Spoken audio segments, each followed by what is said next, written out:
today. How about them apples, people? Good to see everybody out there. What is up in YouTube land? I, of course, am Andrew Esquire, your host of The Legal Mindset. We teach you to be your own judge.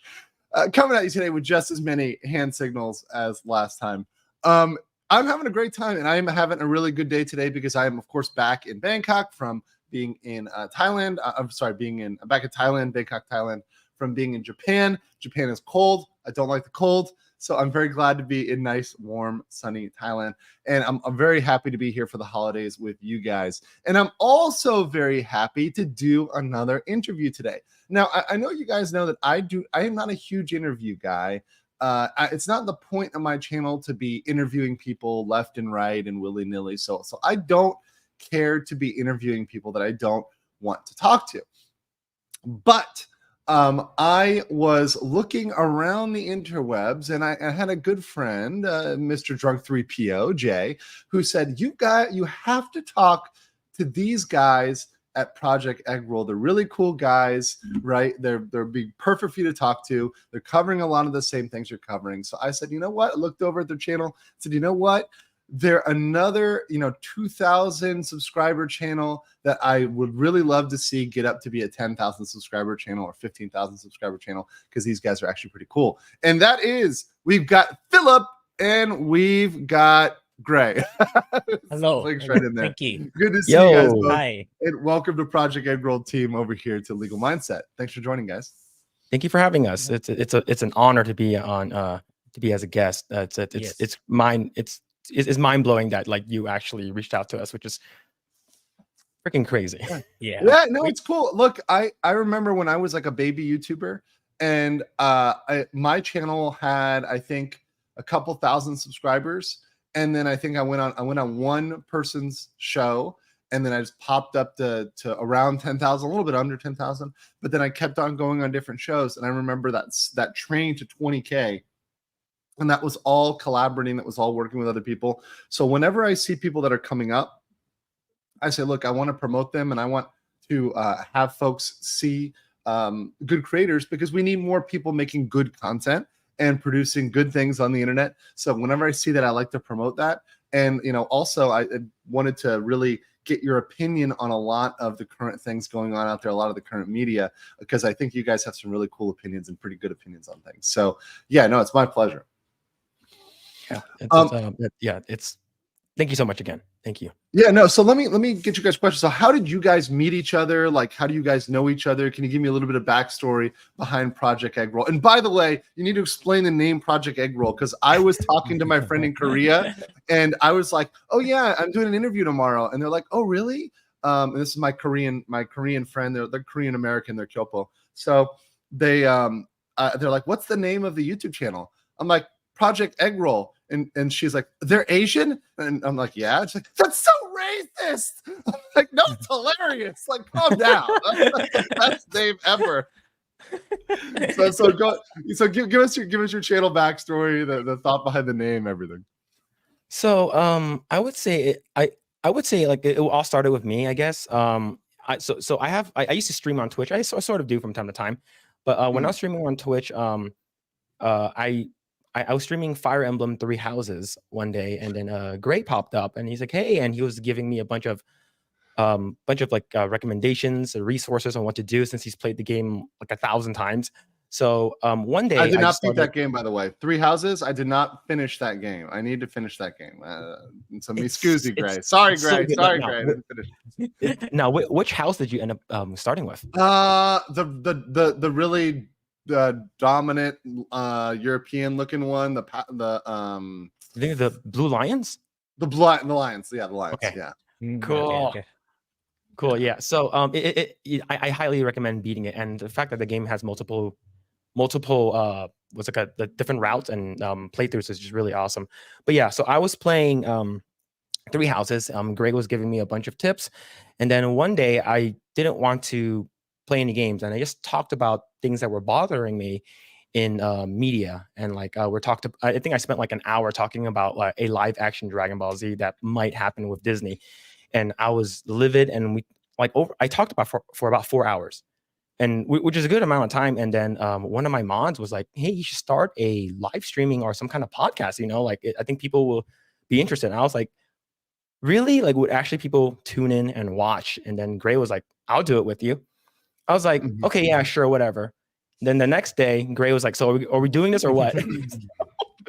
Okay, so the pressure was on, and then I'm like, "All right, let's start it." And the name Project Eggroll, it was in a way, I guess I wanted to lean more into the Asian roots, and like so Yeah, Gray's from the yeah. Philippines, and I was like, okay, what do Chinese people and Filipino have in common, right? And I Sorry, I'm sorry. That's actually great. That's so great. That's so great. and the fact that I'm married to a Filipino woman, so I'm like, all right, they have lumpia and we have egg rolls. I think maybe you can play on that word egg roll.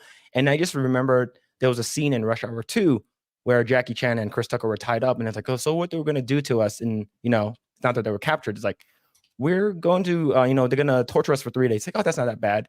And then they bring us to the desert and cut off our egg rolls. I'm like, all right, I think I'm gonna go with that, but we need something else, not just egg rolls. Like maybe like maybe like some kind of like initiative or some kind of like plan, or maybe Project Eggroll. And then I'm like, oh, and I messaged Gray. He's like, what do you think about Project Eggroll? He's like, that sounds pretty good. And then that's it. And we ended up starting it. I believe it was August of 2022. Yeah, around the time when House of the Dragon premiered. Yes. Okay, so that was a good one to review, like right off the bat, to review House of the Dragon, because that was a good one. That was from what I hear, it was pretty decent, right? It was surprisingly good, especially when you're comparing it to season 7 and season 8 of Game of Thrones. Of Game of Thrones, I was a big Game of Thrones guy. I've read all the books. I was super deep into Game of Thrones. I think I've talked about this on other channels. I helped start one of like the original Game of Thrones conventions, like the book conventions. So like I was really big into Game of Thrones. So season 7, season 8 were actually dog shit. And seeing that just like destroyed all of my interest in anything George R.R. Martin. So when I heard House of Dragon was actually good, I was like, wow, I'm surprised, because like how could anything come even close to George? But maybe it's because he really didn't have too much to do with it, I guess, or to say with it. I don't know. Mm-hmm. But no, it sounds really a really good one to start on. So you guys just went from there and just started doing all things. Now you're just focusing on kind of media, maybe a little bit of games. I mean, I know you guys do some games, right? Yeah. Yeah. Like for example, and let me show you guys channel here. I'm remiss to do. So I should have done it earlier. Here you go. So guys, here's Project Eggroll's channel. So you can see right here, obviously, our two young gentlemen right here, but they're doing, Aquaman, Rebel Moon. We'll talk about that in a second. Yu Yu Hakusho. So you got a little anime there, right? You've got the Disney lawsuits. We'll definitely be talking Disney in a second, right? Lady Ballers, right? Then, you got Final Fantasy. What is that? Final Fantasy 15, right? So you're talking about a lot of different topics, but like mainly it's media and games, right? So like movies, TV shows, games, right? Yeah. So we Gray is a big JRPG guy. So like whenever we can talk about JRPGs, like he lights up, right? He's like, oh yeah, and he's talking about I would have great conversation with Gray, because I grew up playing JRPGs like a crazy person. Right. So, I mean, I played like all the up to a certain point, I played all the Final Fantasies. I played all the old, I played Saga Frontier, Chrono Cross, Chrono Trigger, all those old JRPGs. I played them a ton when I was a kid. That was my like childhood, was JRPGs. And what was really mind blowing for me was going to Japan. And if you go, there's like a store for like old games. And if you look at all of the old JRPGs that were never translated into English, they were just put out in Japan and never released anywhere else. I'm like, my childhood could have been so much more like incelly, so cool. Like I would have just been inside and like never leaving and going anywhere, because there's like so many cool looking games. One of my favorites. And it's a thing of an era. I think the 90s and early 2000s did JRPGs really, really well. I think there's still some that are come out that are good, but I think the volume is different nowadays. Yeah. Gray, would you agree? Yeah, and it's like the modern JRPGs now, it's not like what it was back then. The closest thing is the from a company called NIS, published by NIS, and Mhm. Falcom.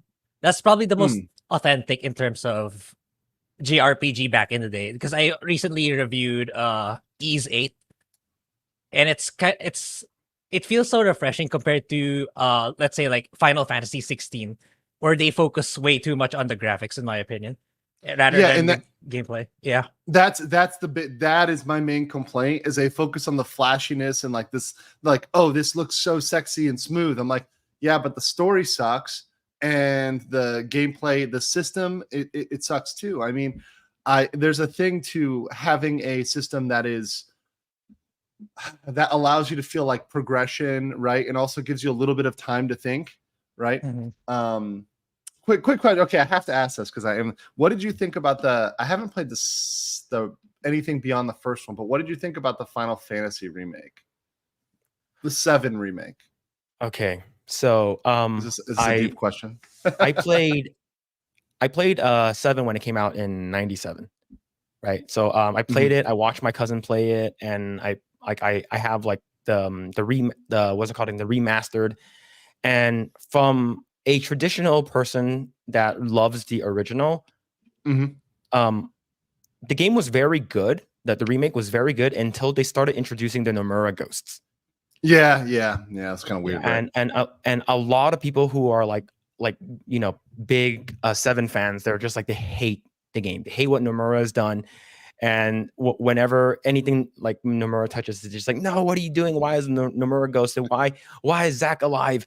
And then, but the thing is, I'm going into it as a sequel to Final Fantasy 7, right? Since it's basically you're basically retelling the story, but with different elements, and how Sephiroth is like, it's like singularity, how he's in one place at all times, and that's the reason why he understands, and Aerith understands that she's gonna get killed off and stuff.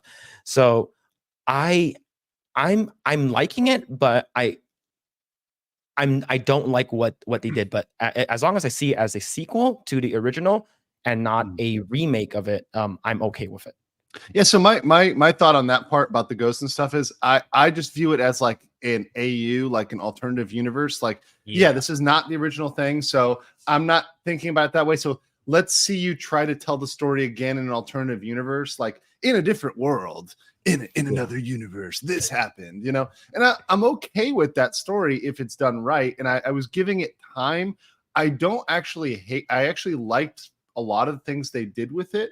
I think like some of the scenes were really cool, like walking, like being able to like really walk through the Mako reactors and like walk on like above the sector, and like doing some of the scenes, like the scene with you're walking with Aerith and like she's like talking, and some of the other stuff. I'm like, all right, that's pretty good. Honeybee in, we can start going. All right, did you need to go full honeybee in, But I also don't think Tifa's boobs were censored. Oh, what happened? There's like some minor stuff, but yeah, like you said, AU, as long as it's an AU or a sequel or whatever, like something that's not really connected, I'm okay. It's not a true remake. It's not a beat for beat remake, because it certainly isn't that. It 100% isn't that. Now, I do want to ask you, what is your favorite JRPG? Oh God, this is actually really crazy. I don't know if you played this one before, but Saga Frontier 2, because I really like the watercolor art. I'm in love with like watercolor style art, and I know they've tried to do that again. I haven't played the games, but they've tried to do that again. The newer games, they put like Octopath Traveler and stuff like that. The cover looks really watercolory, right? Because I like the hand drawn art. I like the games being like visually like kind of works of art, right? Because I think Japan is known for putting excessive detail into things, whether it's whether it's a car or a sword or a game, right? So that excessive detail like really is appealing. Plus, that game had both traditional JRPG elements and tactical elements, and I love the tactical battle games. So I sort of love the Fire Emblem-y battle or strategy battle, and that one has like a strategy level. Right. So I would play that game for both, right? Because it had both. So that was what was really fun about that game. It's a really old game. Hardly anybody's ever played it, but it's one of my favorites. I played also Saga 1. Yeah, Saga 1, a lot of people played, but Saga 2, not a lot of people played. Also, Close second is Final Fantasy Tactics, right? Yes. Tactics Yes. Ogre is also good. Tactics Ogre is also good, but Final Fantasy Tactics, because I just love the ability to customize your team, to kind of build out, to tackle a scenario different ways. It's really, really a fantastic game that I've played multiple times on multiple platforms. I don't like the cute little chibi version Tactics Advanced. I tried to play it. It's kind of garbage because they made it too cute. And that story is kind of dark, right? So like, unless it's a dark story, it's no. Sorry. There's room for cute stuff, but just make it a separate cute story that is like, all chibi people and all that stuff. So yeah. But let me ask you a quick question here. So in terms of well, actually, I'll ask you this question too. So Gray, you're in the Philippines, right? Yes. And Philip, you're stateside, right? Yeah, I'm in California. Okay, California. Do you see it like? So actually, that's a good question for both of you. Like, how do you see it there in California nowadays? I'd like to ask for like, what's your perspective on how things are in California? So I'm about 100 miles from LA. So okay, you're out. Yeah, I'm pretty much out. I do have like all of my family there in LA County. So whenever I would go, I will always hear them complaining about how it is over there. I believe earlier last month or even this month, homeless people burned down like the 10 freeway, like one part of the 10 freeway where it goes to Santa Monica, where it's like the underpass where the tunnels are was completely burned down. And they couldn't even go to Santa Monica, and the whole entire thing got burned up by homeless people, and it was insane. And since I don't drive out in LA anymore, I used to work out in LA. Like when I hear this, I'm like, this is insane. What's going on? And but overall, it's just I'm far removed. But when I hear a bunch of stuff that's like the laws that are coming in, how like there's a bunch of like unconstitutional stuff that Gavin Newsom is doing, it makes me enjoy the fact that I'm far away from it, but the fact that I'm still somewhat like it still somewhat affects me, right? So like I'm trying my best, like eventually maybe get enough money or something happens, win the lottery or something, and just get the hell out of California. Do you see more people leaving? That's like one of the questions I had for you, Phil. Like, so are you seeing people or hearing like friends or knowing people that have like maybe gone to Texas or gone somewhere else or left? Have you heard about that? Is it something like people are talking about where you're at? Yeah. So my wife's best friend, she's conservative, relatively conservative, and she's like, I don't like how the dating scene is out here, and I want to get married, and I feel like I need to move to a conservative state. So she moved to Texas. And of course, what's it called again? Hearing stories of people online. But yeah, I do have a lot of friends who are like, the next thing they want to move to is they don't want to move that close, but they don't want to move too far. So they're like, oh, let's settle in Nevada. But Nevada is like not, it's like a stone's throw away from California.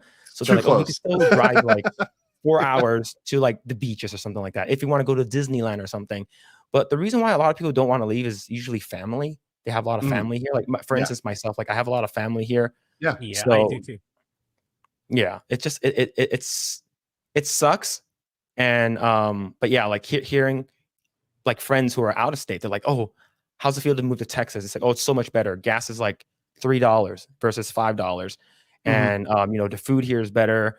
We didn't have like crazy lockdowns or mandates, and there isn't like a reason why like there isn't a lot like too much homeless people here or something like that. But it's pretty wild hearing what free America looks like versus not free America like here in California. And I just want to say, because obviously I've always encouraged people to, hey, if you don't like it where you're at, you can move somewhere else. I totally understand the family thing, and I tell people, look, if you've got family you're really strongly committed to, you need to take care of. I get it that you're kind of like stuck in place, or you feel like you are, maybe you practically are, or like emotionally are. I get that, and I'm very sympathetic to that. I don't mean to be come off as like a cold person sometimes when I say get the hell out, but like if you're in a situation where you can maybe even help your family get out, that's even better, right? So you're like, okay, mom, dad, grandma, we're gonna put you over here in Texas in a place that's half the price of LA, and they're gonna have double the space, and you're gonna be happy, you're gonna be perfectly happy, no one's gonna bother you, and you're gonna be great. Everything's gonna be great. And I think the cool thing is a lot of communities, particularly one of the things I didn't realize till I went over to Texas a lot 2 years ago.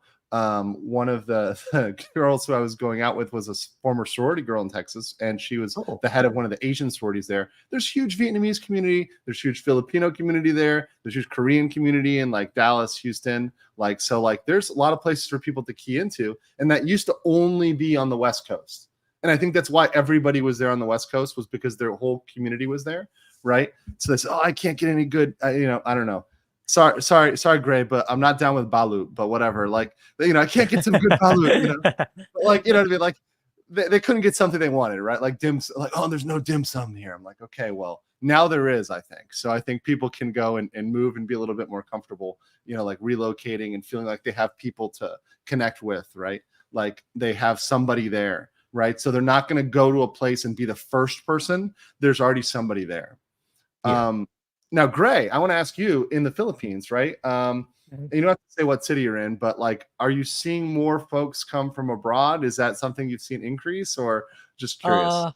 That's been going on for quite a while already, even like a decade ago. It's like especially because the Philippines is notorious for its business process outsourcing industry. So there's gonna be a lot of expats, and in the past maybe 10 years, there was a lot of Koreans for some reason. There was a surge in Koreans. It's like, I'm not sure what. I think it's because it's much harder to get into college in South Korea. It's so hard. Yeah, and if you don't get into a Sky University, so that's Seoul University, Yongsam, or oh god, what's the other one? Konkuk? I forget. But the one of the top 3 universities, you're like a loser. And like you're like completely rejected if you don't get into the top 3 universities, or you don't go to a foreign university that's like very reputable. All right. So if your options are top 3 universities, it's like if somebody told you in the US, hey Philip, if you don't get into Harvard, Yale, or Stanford, you're a failure as a human. And the standard is you're not competing against like random Joe, average Joe American. You're competing against a bunch of super hyper smart Asians, right? So it's like the competition is nuts.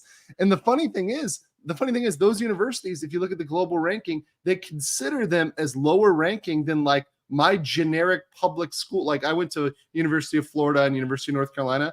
Technically in the global rankings, they're ranked lower. Their top 3 universities are ranked lower than our average university.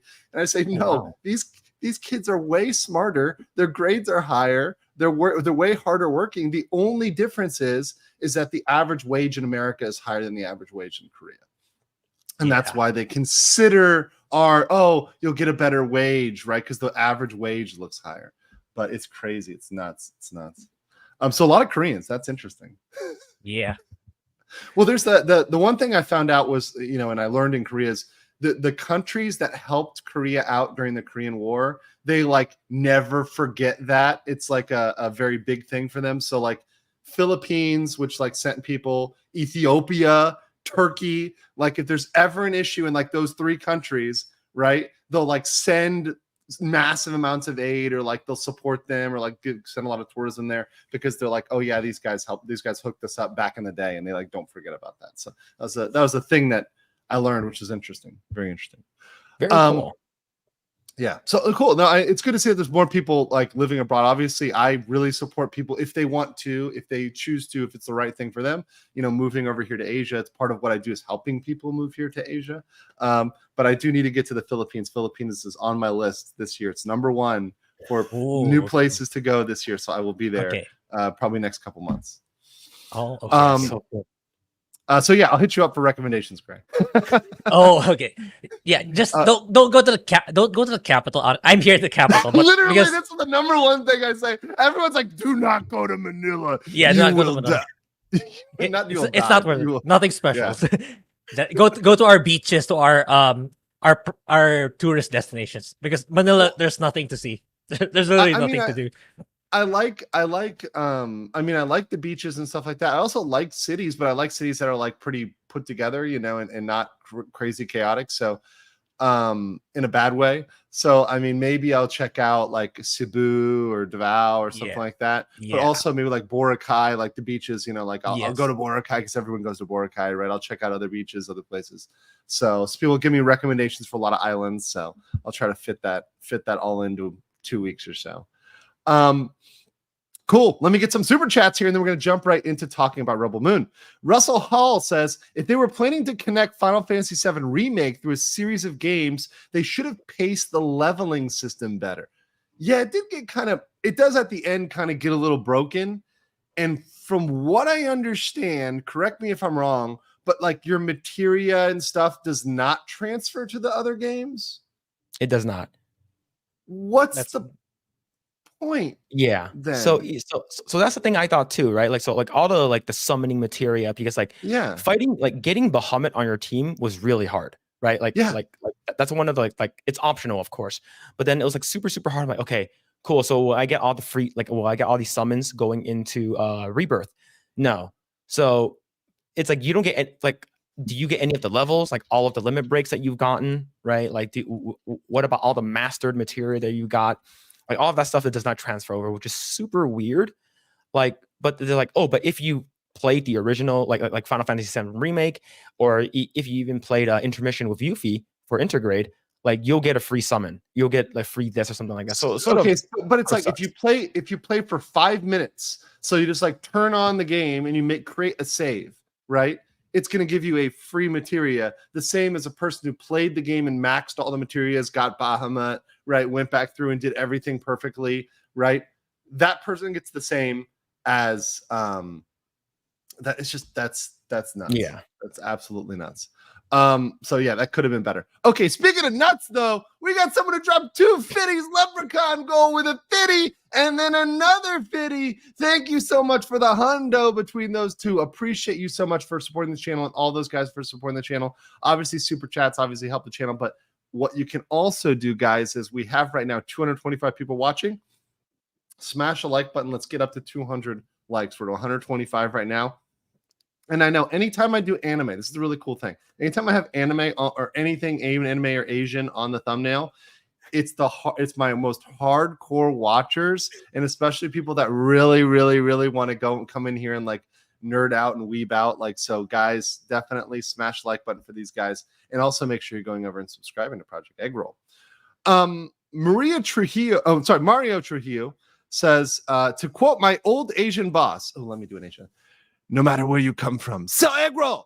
American love Eggroll. Make cheap, sell high. I missed Mr. Chow. He was based.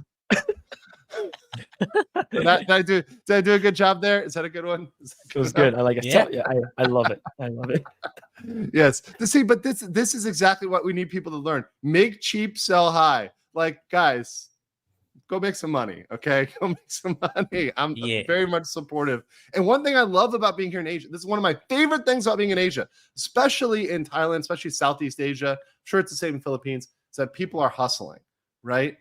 They are out here hustling, and I mean it in a good way. They're trying to work and make money. They're out here trying to, the street vendors are out here working day after day, right? Today's technically a holiday for the office workers, but ain't no holiday for the guy out there selling pad kapow or pad thai or whatever on the street for 40 baht, right? That guy ain't taking a break, right? So he's out there grinding today. I got to get my breakfast, so I'm going to go out and spend $1.50. So yeah, no, it's just those people are absolutely hustling, and I love that. I love that about being here. I love seeing that. To me, it's inspiring, and it makes me want to work harder, right? Because I see people working hard and grinding. I see people out there that are really trying to push, and that makes me say, oh, I need to focus. I need to work harder. I need to put in more time, put in more hours. So I love that. I love that about being here. Russell Hall says, got that one read. Floral from Under a Rock says, I can't find who I was looking for. Thanks for nothing. Wait, what? What? Okay, Floral. I'm not sure what you're talking about, but love you guys. Love you, brother. Patrick Kennedy says, thanks for the Happy New Year's chat. Hold on to your underpants. 2024 is going to be wild.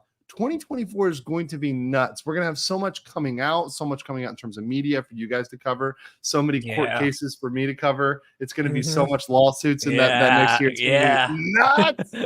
And then also I have I have to go back to X here for a second, but I have my comic project, which I'm so excited about right now. For those that have not seen it or been over there to X to be able to see it or caught my last one, but my project CD Creek, which is all about Disney and the Disney corruption, and it is narrated to you and brought to you by none other than Steamboat Willie. I am super excited for this project, this picture book project. This is going to be fantastic. I was talking with the illustrator, the Western Penman, yesterday. We have some amazing ideas for this that's going to look so cool, and it's going to be so retro, so vintage. I think it may start this could start a Steamboat Willie revolution of people just coming in and making their own Steamboat Willie stuff, because Steamboat Willie, as of January 1st, will be completely in the public domain, which means people can use him for anything. JRPG Steamboat Willie, totally cool. Horror movie Steamboat Willie, totally cool. Shooting game, whatever, dating sim Steamboat Willie, whatever you want to do, it's available now. There's already an incoming FPS, if I'm not mistaken. First person shooter, The one called Mouse. It's called Mouse. Yes.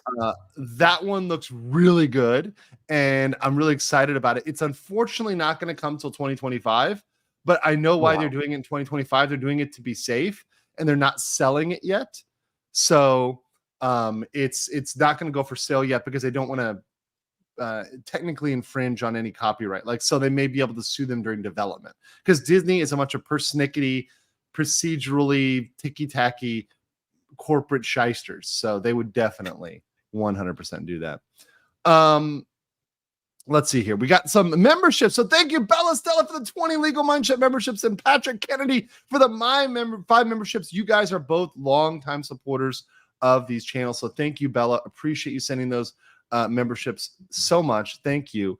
And thank you to Patrick. And anybody who received those memberships, I'll read a couple of the names here, like Homestead Dream, Industrious Bear, Grant Rasha, Benjamin Elliott, Alan West, Ralph Anderson, Zero Max, 1998, Mickey Sightings, Injured Wild, Farad Lossie, Garbage Plate, Philip Goldberg, and Voudont Druid.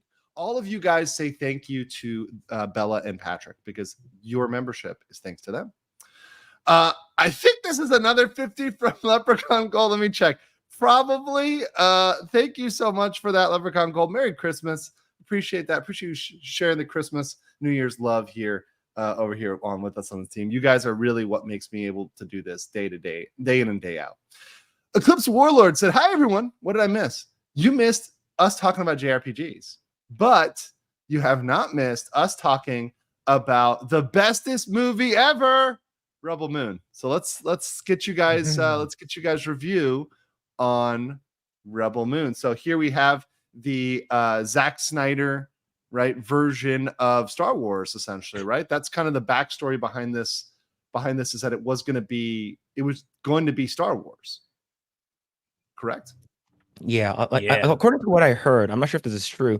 I guess he tried to pitch this to like Disney or Lucasfilm, and then they rejected it. I'm not sure. I'm 100% sure if that's true, but yeah, this definitely fit. It feels like it could be like a one-off, like especially with the Nemesis, which is the Asian girl right over there, the Korean girl. This one right here. Yeah, like her sword literally lights up like mid-movie, and it literally looks like lightsabers. So they're not even trying to hide the lightsaber. They're just throwing the lightsaber out there. Yeah. This is what a lightsaber battle would have looked like. And from what I heard, the swordsmanship wasn't particularly great or amazing. No, she was fighting against like a giant, like half spider, half woman, like creature. So she was like cutting off like her limbs and stuff like that. And I'm just like, what is this? And the major fault of this movie is the lack of character development. Like I didn't care about anyone. So it's like it's 2 hour 15 minute movie, which I didn't really care about, and it felt very rushed, but also felt very long at the same time. Yeah, that's actually a problem It's like it feels rushed but long. Like, because the rushed part is it's crappy production quality, right? Like that's what feels rushed. But feeling too long is like, okay, I'm bored now, right? And from what I hear, the exposition kind of doesn't make much sense, or like it'll go contradict each other later, or just like it'll just be drawn out way too long, and kind of going into some of the backstories. It's just like it feels like they came with a cast of character. It's like, okay, you've got your like Jedi stand in here. You've got literally Turok, right? Like the dinosaur hunter, right? You know, you've got, what is it, like Space Antifa, right? You know, Dario Naharis, and obviously your strong Woman lead. Am I missing anybody here? Who am I missing here? You know, you've got all the diversity points checked, right? So like ESG is fully satisfied here with this. This is a ESG approved production. Yeah. I mean, do you feel like this would have been a better Star Wars than what we got from KK? What do you think, Gray?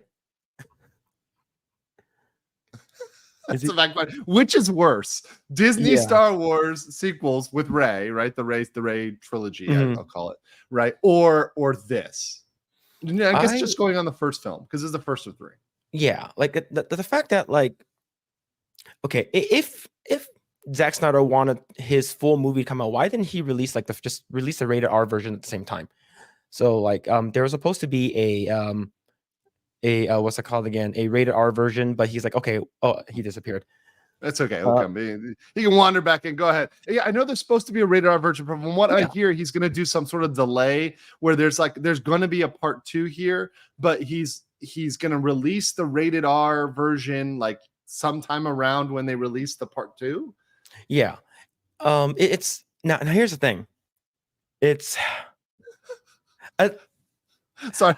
I don't want to praise the Kathleen Kennedy Star Wars, but the thing is, yeah, at least that one, like there were some parts of that of The Last Jedi, or even The Rise of Skywalker.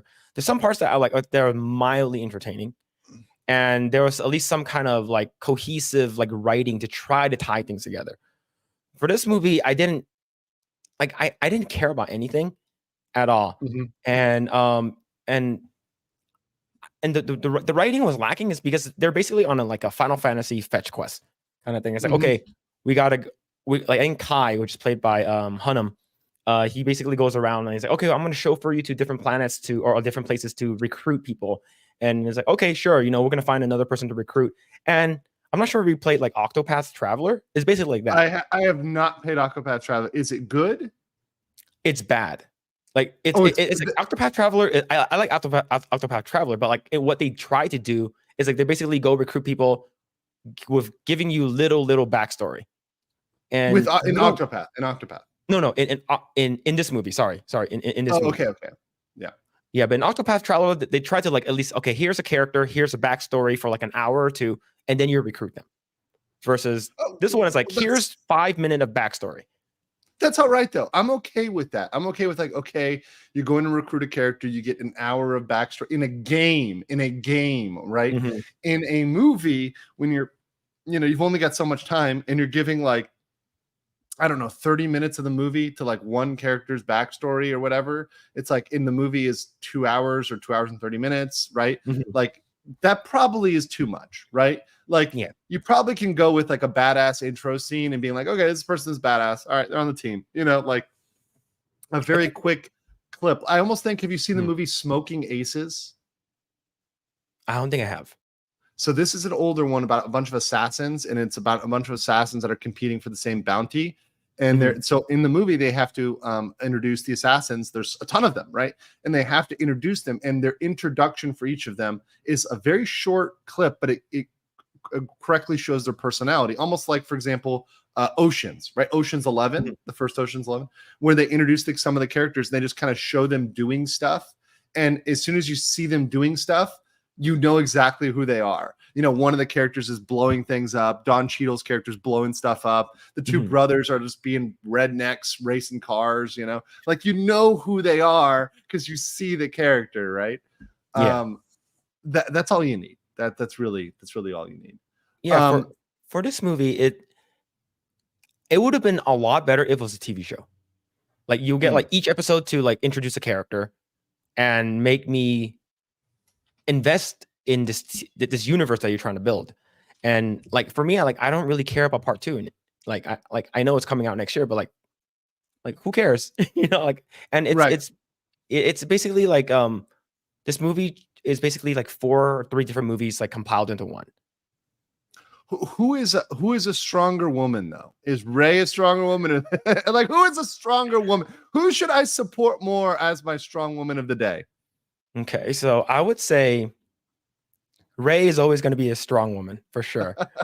It's because Rey made 0 mistakes. Like Rey actually was not like, she literally made 0 mistakes in anything. Like nothing was messed up at all ever. Period. Yeah, like at least like for this, I guess Korra is like the strong woman for this movie.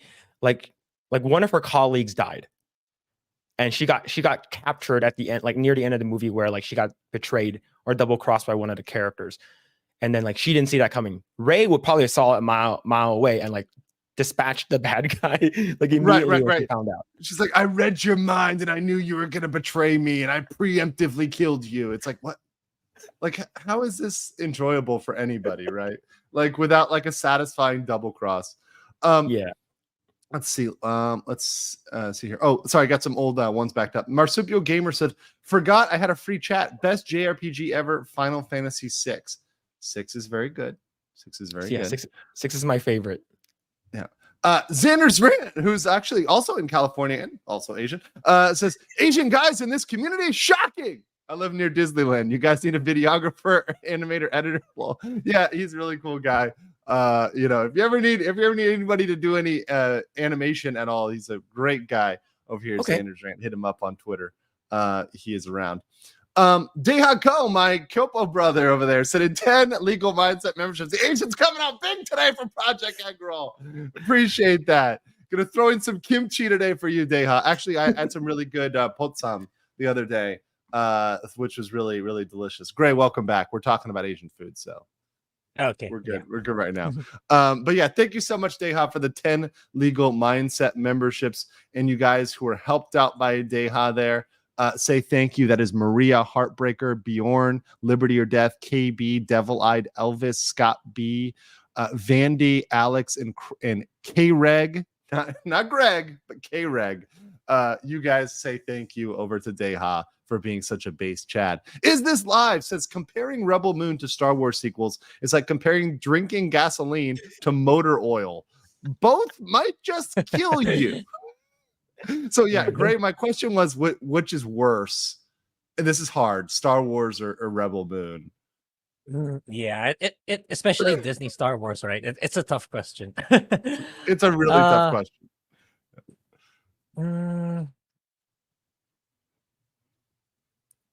Yeah. Like honestly, because if I just said, is it? Look, if I just asked you the simple question, which is like, is it the same sort of kind of wokish trash that we've seen put out in modern media? I think the answer seems to be yes for most reviews I'm watching, right? And that it's something that, which Philip said while you were gone, Gray, was that it's something that you wouldn't watch again. I mean, are you on the same boat, Gray, where like you would not watch the sequel? Yeah, it's like if we're gonna watch it, it's merely for content for the channel. Which is, by the way, I have to say this. How many views of content are just from content creators watching content to roast it? Like, I think that is actually a significant amount of views at this point. It's a non-zero number of people that are just on YouTube, whatever other platforms, Twitter, wherever else, that just watch things to roast them. They hate them, they don't like them, but they're watching it simply to do the review and to roast it. You know? Yeah. Yep. It's a lot of people now. It's actually kind of funny. Shout out to Miyake's masterpiece, 13 Assassins. Yes, very good. Also, 7 Samurai. You can go back and watch the original 7 Samurai. You can watch the anime version of 7 Samurai. Very good story, very similar beats, right? Because that's sort of the similar beats is like, there's people that are raiding, a town, village, city, planet, whatever. We got to collect an elite group of warriors to stop them, right? It's the story. And it's a good plot line if you do it right. It's a good plot line if you do it right. Yeah, Bugs Life did it right. But Yeah. Bugs Life can do it. You know, if Bugs Life can do it, like, how can you not do it? Quick comment. I want to give a quick shout out to some of the other creators in the chat. So Andrew Bronca, Law of Self-Defense. I'm going to give a quick shout out to you. Thank you. Earlier, when we were talking about the Sky universities and that, he was all caps shouting like a boomer, saying, that's how selective universities should be.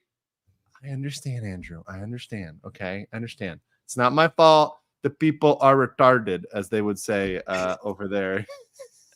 That's the Imam meme. You know, it's not my fault. The people are dumb. Also, we talked about ESG requirements, and I was dying laughing because as we talked about ESG, Industrious Bear said, but does it satisfy the MSG requirements?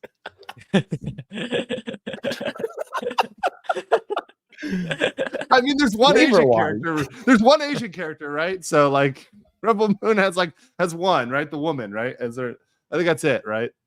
Yeah. Oh, Xander Transit 199. Andrew, when did you go watch Godzilla, a good movie? I went to go see it. Yeah, so I've seen Godzilla. So yeah, it's a great movie. I didn't see it in Korea because Korea never plays Godzilla English. movies. They don't like Godzilla because they have their own Godzilla. So there's like a big competition. There's like a Korean really? Godzilla. Yes. They do that. Okay. Yeah. Oh, they do that. They do that big time. It's Pulgasari, right? So it's this guy. Let me show you the Korean Godzilla. So I could not see it when I was there because that's when it came out in English while I was in Korea for a while. But yeah. Oh, so wow. I didn't even know that existed. Yeah. This was actually directed by a director who was kidnapped by Kim Jong-un. Or sorry, Kim Jong-un II. Yeah. I remember my classmate telling me this way back then. Yeah. I remember him telling me that story. That's actually really hilarious, honestly. It's honestly, it's pretty crazy. Like shit that happens in Asia. Yeah, we kidnapped this director to go make a Korean Godzilla. Yeah. North Korean it actually Godzilla happened. movie. It happened. Yeah. That's amazing. Oh god, it's so funny. Anyways, but I saw it when I was back in Thailand. It's a very good movie. -1 is great. Have you guys seen -1, Godzilla -1? I haven't yet. I heard it's really good. Yeah, I'm waiting to watch that before I make my video on my top best and worst movies of 2023. That may be up there. It's a competitor. It's a serious competitor. Now, it's always hard for me to think about all the movies in the year. I actually have to go back and look because just like the Oscars or everything else, they have a recency bias. So whatever comes out most recent, you think about most. But January was a long time ago. So if I'm thinking about 2023, what came out in the beginning of the year, there might have been something good. I'm not thinking about it right now. Yes, I mean Kim Jong-il. Sorry, guys. Sorry, not Un. This is not Hungry Kim. This is like evil Team America Kim. All right. So next, I want to move over to, I guess let's transition to Disney, because Disney is obviously having a lot of folks transitioning out there. So like, what are your thoughts just generally? You can talk about specific things. What are your thoughts on like kind of the turn of Disney, where they're going and where you see the future for them of the Walt Disney Corporation and what they're putting out in terms of their media, their movies, their TV shows? I don't think they're going to learn. You don't think they're going to learn? Yeah, I don't think they're going to learn. Hearing, through the grapevine, ESG stuff, woke stuff isn't doing so well, and it shows in their box office, right? I believe this is the first year since 2014 since they didn't make a movie that hit $1 billion. The highest earning for a box office for Disney this year is Guardians 3, right? Everything else flopped. So with that in mind, it's like, well, now you guys, back in the day, whenever you hear Disney, it's like, oh, I'm going to bring my family to it. Whatever it is going to be amazing, right? I think ever since like the whole ESG, diversity stuff and the woke stuff started entering Disney, and they sort of started leaning very, very hard into it, knowing that they might fail or they will fail, and they just don't care. They're like, you know what? If we'll just blame the fans, and that's what they've been doing for like a long time now. And I don't think that's going to stop anytime soon. I think they need a very, very, very, very very hard or like a harsh wake up in order to like stop blaming the fans, because it's so easy to blame the fans, right? Because they can just say, oh, the fans are this and that, the fans are toxic, the fans are this. And there seems to be a certain group of people that are going to back that up, at least online. The problem is it doesn't make any money, right? Like the problem is that the people that are, talking big online, right, aren't going out and spending the same amount of money. And also, they don't have families, right? It's a big thing. Disney is marketing a lot more towards the Disney adult rather than families and kids. So they're kind of pointing themselves in a direction that is like, it's going to be a dead end eventually, right? They're just pointing themselves in the direction saying, okay, we're more aligned with the for example, millennial that loves to go to Disneyland every weekend. Those people, there's those people in California, out there in your hood. There's people where I used to live in Florida. I lived in Orlando. I saw those people all the time, right?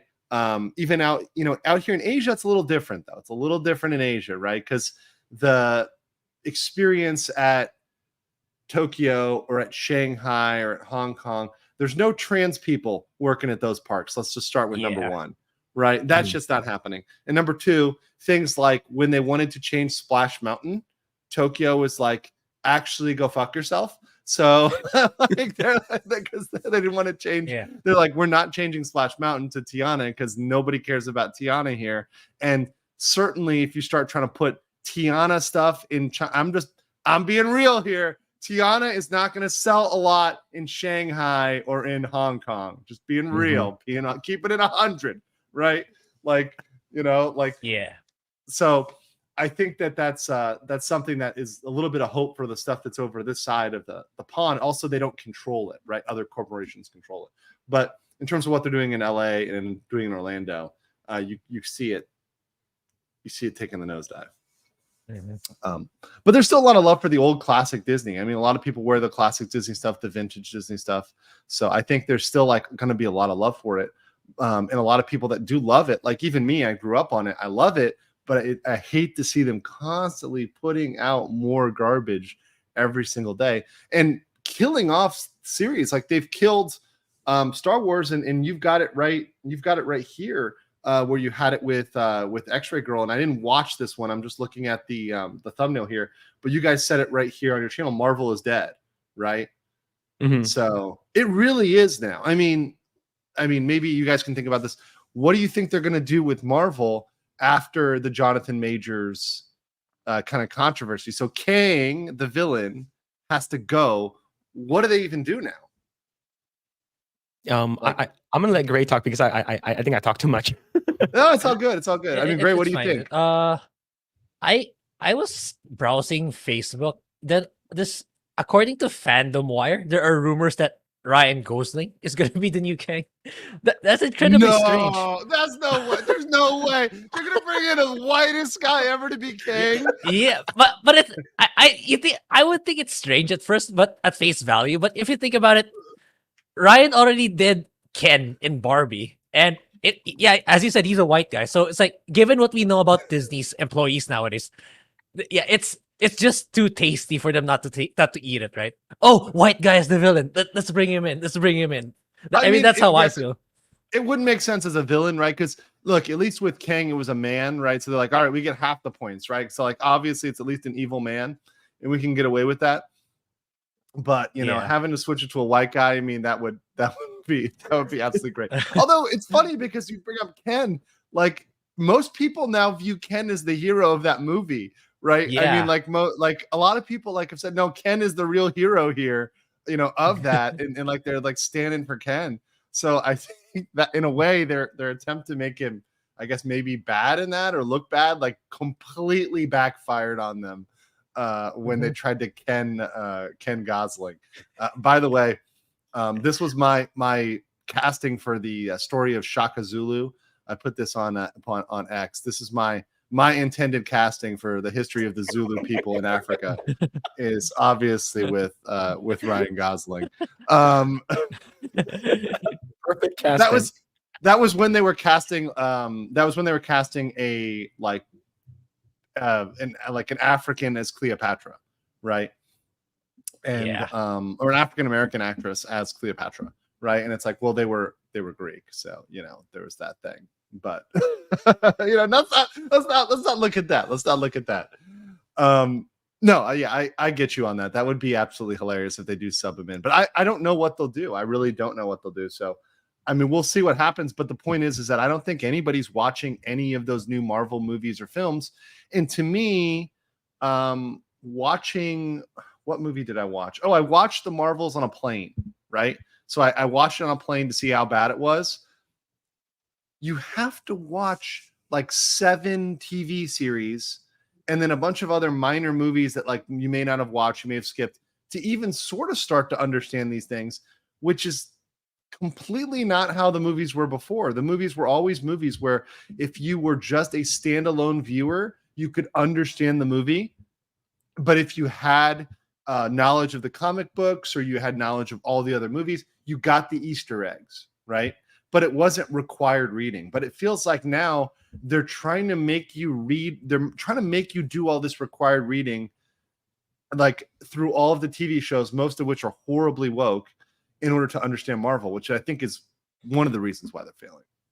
Yeah, I think there are a lot of times where there are movies that are coming out where you have, like you said, you have to do your homework in order for you to get the characters. But if you like, I shouldn't have to watch Rebels or Clone War to enjoy Ahsoka. And yes. I hated Ahsoka. It was boring. I didn't care about anything. The one good character they sort of sidelined. You didn't like her doing this the entire time? Yeah. Yeah. It was just, it's like, oh, the reason why you didn't like it is because you didn't watch those. I'm like, I shouldn't have to. Like, I shouldn't have to watch any of that for me to like this. So why is it? Why are other stuff, like especially stuff that's coming off IPs that's coming out from Japan? Why, why do I like those characters better? Why am I liking specific characters better than like Ahsoka? I don't have to do any of my homework. I could just like these characters because if they're good, then they're good. And if the story makes sense, then that should carry the movie or the TV show. But I think they're like the Marvels is just peak. It's like, oh, you have to watch, like you said, like 7 to 8 things in order for you to get it. And I'm just I don't care. No, it's like, why would you want to go watch 7 or 8 things that you don't care about? Right now, I think the what they got kind of high on their own supply was a lot of people were willing to go see the original Captain Marvel because of the Avengers, because it was the Thanos arc of the Avengers, which was peak Marvel. So they slipped that one in there and they said, oh, look how well Captain Marvel did, because you made it required reading for the Avengers. The only reason why I saw that is because I didn't want to miss out on any details for the Avengers, because I wanted to make sure I understood Endgame, right? But I fully regret going to that movie like even once and paying for that movie even once. I now am like, looking back at it, I'm like, no, it was not even worth it to review it or roast it. It was that bad. And I'm very glad I did not pay for the edition of the Marvels. So yeah, I'm very, very glad at that. I think those characters and their major feature films, I think the one thing I can say may happen is they may die down in volume, at least for feature films, because the budget for a feature film is so high that I think they're going to look at it and say, this there's no way this makes sense. There's no way this makes sense. Yeah, the fact that you have like every movie that's the Disney's coming out with is a minimum $200 million. Yeah, at least 200. Minimum. Yeah, and by the way, that's the production budget. That's not the advertising and marketing, which is what my good friend Valiant Renegade brings on. I don't know if you guys have ever been on with him, but he's a great guy to be on with. But Valiant always brings up, they never show you what they spend on advertising and marketing. And what I see is, like, I go out, in Bangkok, we have a metro, and I take it all the time, take it every day. There was a full wrap of the metro in promotion for the Marvels, right? In promotion for Wish, right? I'm like, that is not free. Like, if you want to cover an entire metro system in a major city in a wrap of your movie propaganda, that's going to cost a lot. There was probably a cold million at least, right? In a major city for that amount of eyeballs, at least a minimum. I mean, if not more. So I think that these guys are definitely, and this is just one city, right? They're doing this in a lot of cities around the world, and then they're flopping, and that's what I think is just not sustainable. Let's see here. A Glade Ribbon says peanut butter whiskey, hot cocoa, yes or no? I say yes. I would try it. Gray, would you try peanut butter whiskey, hot cocoa? Yeah, it's not something you see every day, so you might as well. That's what I feel. Yeah, yes. I mean, I will say one thing about peanut butter that like is a flag that you're an American. Whenever you talk about peanut butter when you're in Asia, you're like, oh man, I want some peanut butter. Like, you're so fucking American. I'm like, okay, I'm sorry. Even like the brand in Korea, it was like the knockoff brand. I think it was called like Lipo or Lipo, whatever. But it was like it had a giant American flag on the thing of peanut butter. That was like the knockoff brand, the knockoff Jif, which is a giant American flag on the peanut butter. I'm like, well, peanut butter. Contrarian 420 says those pushing woke are playing with house money. They don't care if it's the host Disney dies. It's ideological and propaganda driven, not economically. Yes, but I think the house money will dry up eventually. I know that we've had a lot because there's been a lot of money printing. There's been a lot of just, hey, we can borrow money for anything and throw it at whatever. And if it fails, it doesn't matter. I don't think that can continue in perpetuity forever. And I think there is a point at which they have to think about what makes money and not. And there is a point at which you get competitors which start to create good stuff.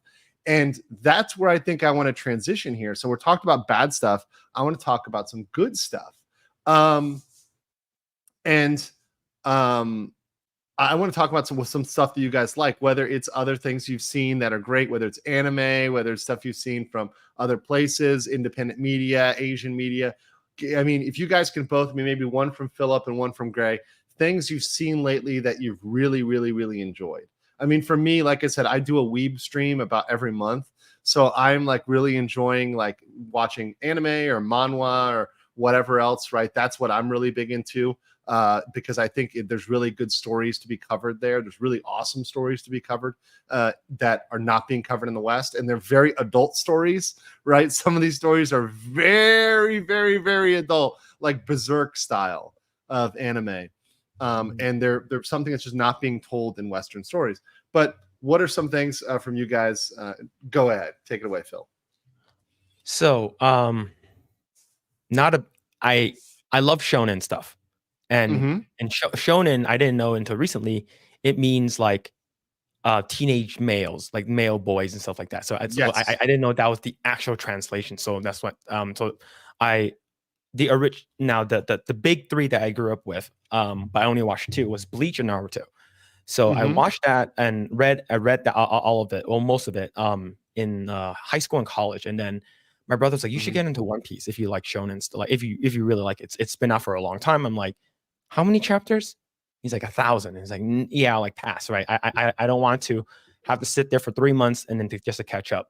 And then the live action came out. And I'm like, this is gonna suck. Like me and Gray did a reaction video. I'm like, this looks really bad. It's gonna be awful, right? They're never gonna, the Westerners are never gonna treat the Japanese IP with respect.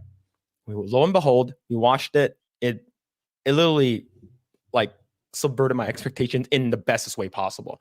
Yeah. And like it was so good. It made me invested in all the characters. Every character was really, really well written. And it made me want to go and watch the anime, made me want to go read it. And that's something that we don't get a lot, right? And we do hope that it's not the exception, right? And that's why like Yu Yu Hakusho was decent, but it's nowhere near as good as One Piece. So I would say in most recent, I would say One Piece was the one that like really, really took me by surprise. Yeah, and that one I was just surprised that they didn't completely destroy it. I know people that are like super weebs that are like, oh, uber weeb will be like, it wasn't completely accurate to the manga. And I'm like, okay, the manga is like 1 million episodes. Like literally the manga, is it even done yet? I'm pretty sure it's not even done. Is it done yet? It's not done yet. It's still going. It's not, yeah, they're making a new ahead. one. That's where I probably plan to start. One being It's being remade by Wit Studio, so I'll probably just jump there rather than trying to get that 1,000 episodes in. Yeah. No, I mean literally, you do the time on that. You're like, okay, 1,000 episodes, times 20 minutes. That's talking about that's literally what 14 days. You have to dedicate 14 straight days without sleeping of your life. That's no sleep, 14 days. So realistically, 28 days, a month of your life of all your active time when you're not sleeping, watching that to catch up on that. Yeah, no, that's a no from me. Right?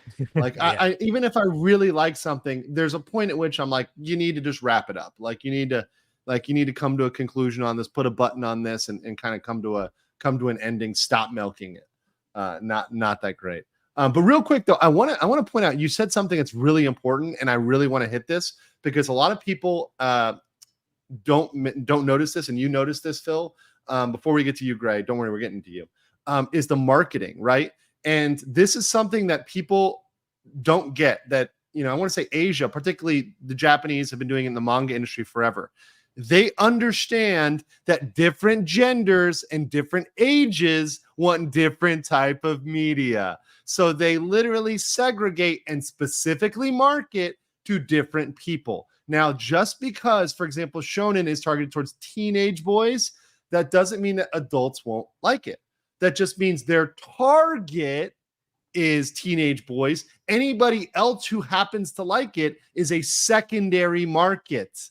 Okay, that doesn't mean girls can't like shonen, right? That just means it is targeted at boys. They lean into it, right? That's the difference versus trying to make things ambigender and it's for everybody. No, F that. It's for a specific target market.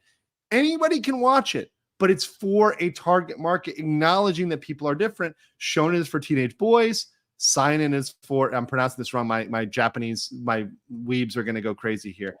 Seinen is targeted towards young men, so that's One Punch, Berserk, Tokyo Ghoul. Shoujo is teenage girls, so that's Sailor Moon. And then you have Josei, which is young women. And also there's a last one. There's actually a fifth category here. Let me pull that up real quick, which is the specifically for children. And I'm going to butcher this one. That's Koromo Muke. Koromo Muke. Yeah, I definitely butchered that one. Pokemon, Doraemon, Digimon, Hamtaro. I'm sure all like Miyazaki stuff, right? Miyazaki stuff is targeted towards younger people. So that's targeted specifically towards children. Fancy that you might want to target children instead of Disney adults. Just very, very, very funny with that. Okay, but Gray, they'll give you some speaking time here. Like, take the microphone here to you. Okay. Give us what you really love recently, something that you've loved recently, 2024. It can be movie, it can be a game too, if you want to throw in a game there, or maybe we'll do a separate thing on game. Actually, let's stick to movie and TV shows. I want to ask you about games separately. So go movie and TV show. Okay. TV show. I really, really like Vinland Saga. It's an Vinland anime Saga. Yes. It's It's amazing, man. It's two I've things seen that it. I I've really seen it. like. I've seen it. Vikings and anime. Oh, here's my hot take, because it already has 2 seasons, so I'm really waiting for season 3. Because a lot of people did kind of bashed season 2 for it being so drastically different from season 1. But my hot take is I really like season 2 a lot more than season 1. I think that the characters are better written and really, really well developed in season 2. Because like in season 1, it's your kind of typical Vikings story where let's wage war on each other, let's pillage village and murder people. But Let's in be season Vikings. 2, the main character goes on he goes on a full redemption arc, like completely.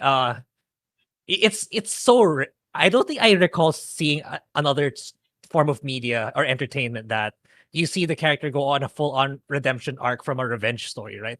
It's not like, it's because, like, example, the Punisher. When Frank Castle becomes the Punisher, he just stays being the Punisher. He just keeps on killing criminals.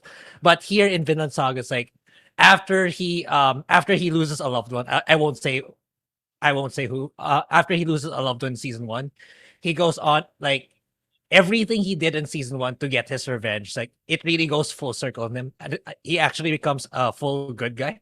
Like he ends not wanting to kill anyone, seeing the best in people, trying to make the world a better place, which is really wholesome for me. It's like it's not every day you see that kind of written character where he actually becomes a good person in the end who tries to do better instead of like the revenge story scarring someone for life and he just stays that way for the rest of the story.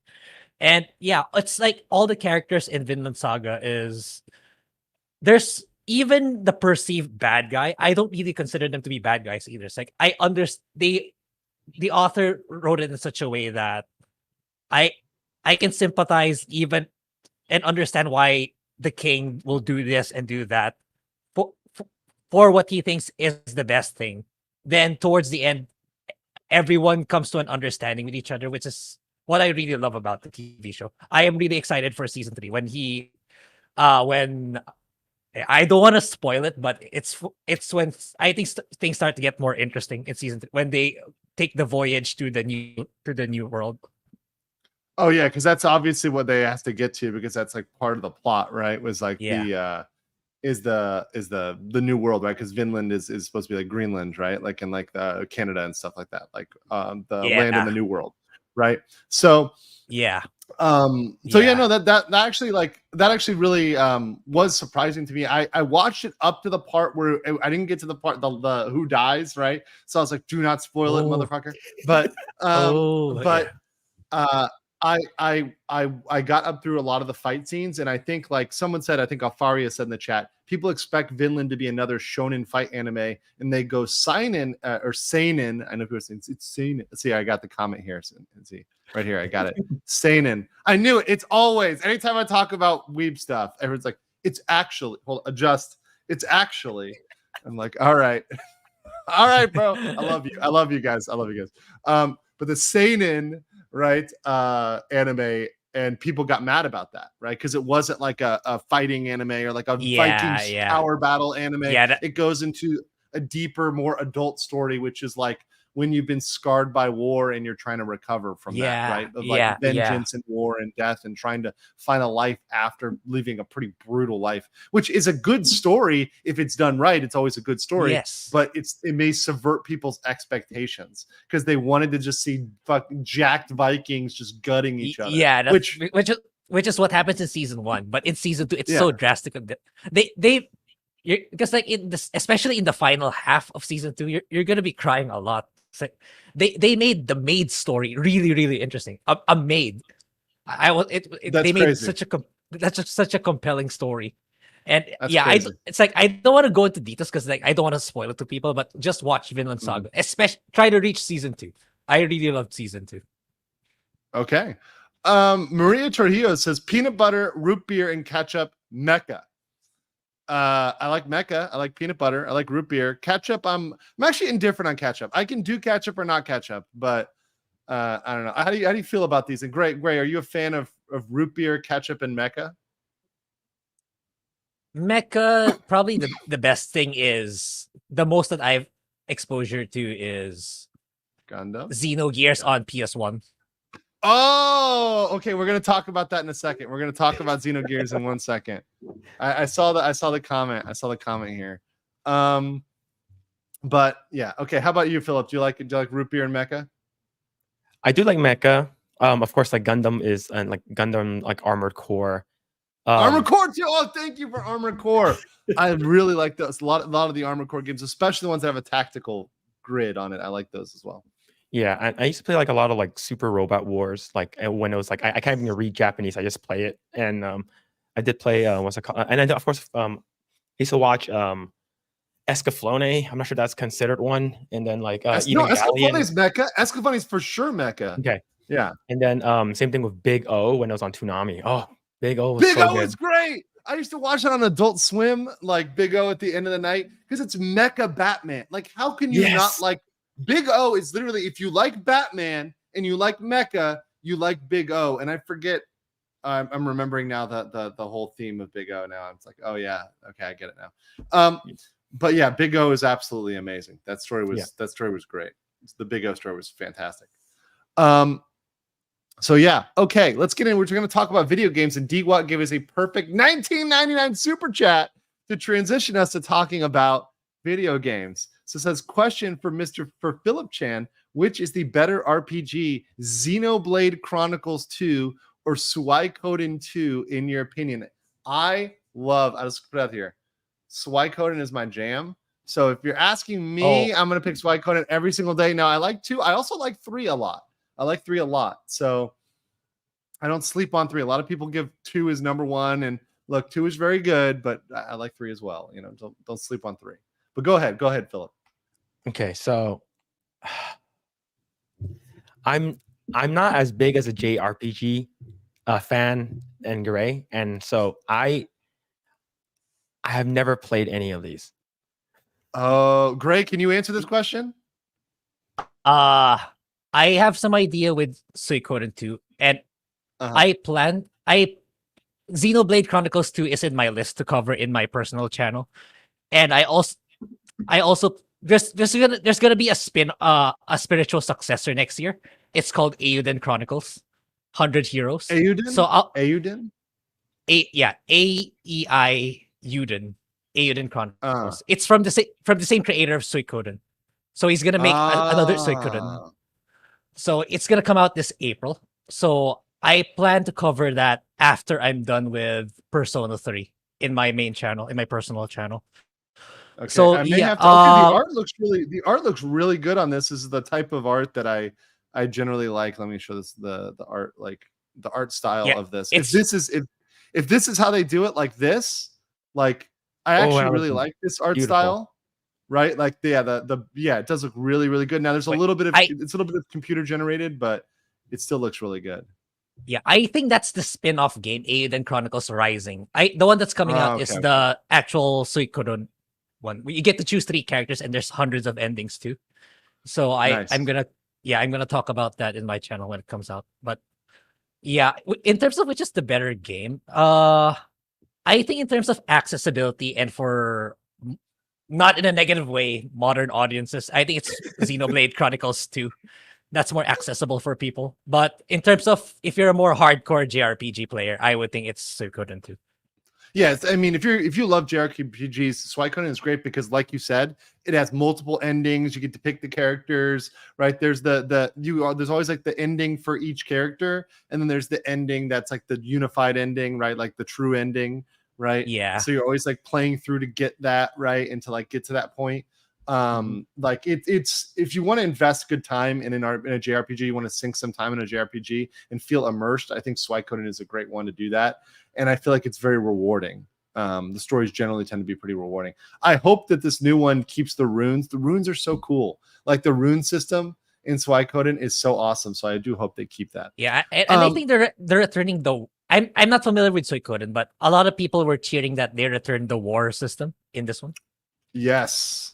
I really like the war systems. I think those are very fun. Like there's always that, like I said, all the games I tend to like have that as a mini game, right? Yeah. There's the JRPG element where it's more battling like Final Fantasy, and then it goes into a tactics like Grid where you're using a tactical battle and you have to kind of figure that out because it's like a mini game that's really, really fun. And there's like tangible outcomes to it. And sometimes with those sort of battles, there's some that you can lose. Right, you're allowed to lose them, and it brings you down a different path. Right, like okay, if you lose this, it sends you down this path. If you win it, it goes down this path. It's not an automatic game over. So, like, I like that ability to have like branching paths based on like what you do. So it's very, very to me that's interesting. I need to play more RPGs, JRPGs. There's so many good ones. It's actually crazy, and it's actually great. Let's see here. We got one super chat says, are you going to comment on localizers and legal issues? What you guys know about like anime localization and like what's been going on with that? Yeah, go ahead. I know there's something going on, but I didn't really look into it right now. But I know it's being talked about a lot recently on YouTube.